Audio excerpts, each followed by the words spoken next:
17 শতকের দিকে বৃহত্তর চট্টগ্রামে ছিল আরাকানিদের রাজত্ব।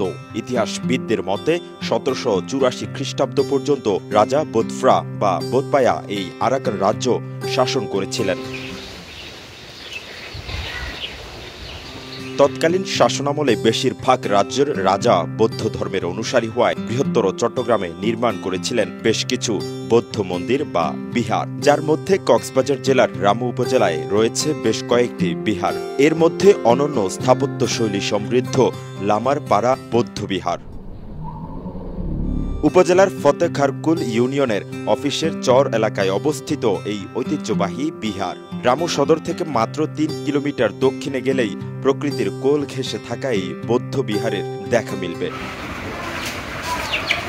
বিহারে থাকা নামফলক থেকে জানা যায় ১৯০৫ সালে বিহারটি পুনঃসংস্কার করা হয়, আর এই সংস্কারের কাজটি করেন তৎকালীন জমিদার তোয়াইঙ্গা সওদাগর। টানা ৭ম-বারের মতো বেস্ট টিস্যু পেপার ব্র্যান্ড হিসেবে স্বীকৃতি পেয়েছে বসুন্ধরা টিস্যু। বলা হয়ে থাকে তৎকালীন সময়ে বার্মা থেকে কাঠ ও অন্যান্য সরঞ্জাম এনে এটি পুনর্নির্মাণ করা হয়। স্থাপত্যকলাটাই প্রাচীন, বাইরে থেকে দেখা যায়।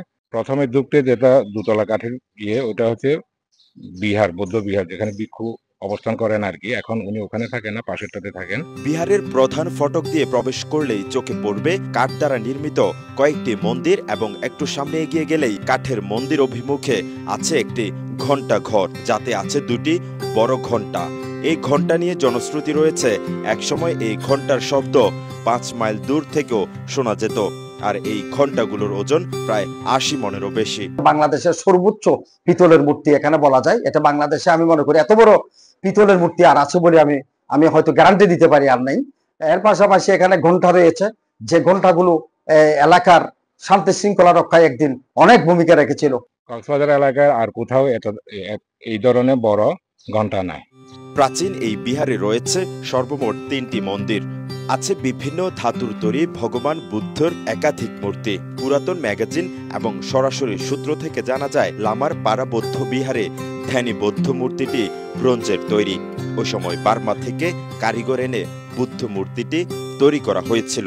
দর্শনার্থীদের দৃষ্টি আকর্ষণের জন্য এবং বৌদ্ধ সম্প্রদায়ের পূজা অর্চনার জন্য এই বিহারকে যদি সরকার উদ্যোগ নেয়, এটাকে যদি নান্দনিকভাবে আরো কারুকাজ যেটা অবহেলিত হয়ে যাচ্ছে, এটা যদি তৈরি করা হয়, আমার মনে হয় রামুর ইতিহাসের সাক্ষী হয়ে থাকবে। এটি অত্যন্ত সুপ্রাচীন এবং প্রত্নতাত্ত্বিক নিদর্শন। রামুর ইতিহাস, বুদ্ধদের ইতিহাস, বুদ্ধ বিহারটি যদি রক্ষণাবেক্ষণ করা হয় সরকারের পক্ষ থেকে, রামুর বুদ্ধ বিহারের পাশাপাশি এটাও একটি পর্যটন স্পট হবে বলে আমি মনে করছি। কক্সবাজার জেলার রামু থেকে শওকত ইসলামের পাঠানো তথ্য ছবিতে ডেস্ক রিপোর্ট, কালের কণ্ঠ, চট্টগ্রাম।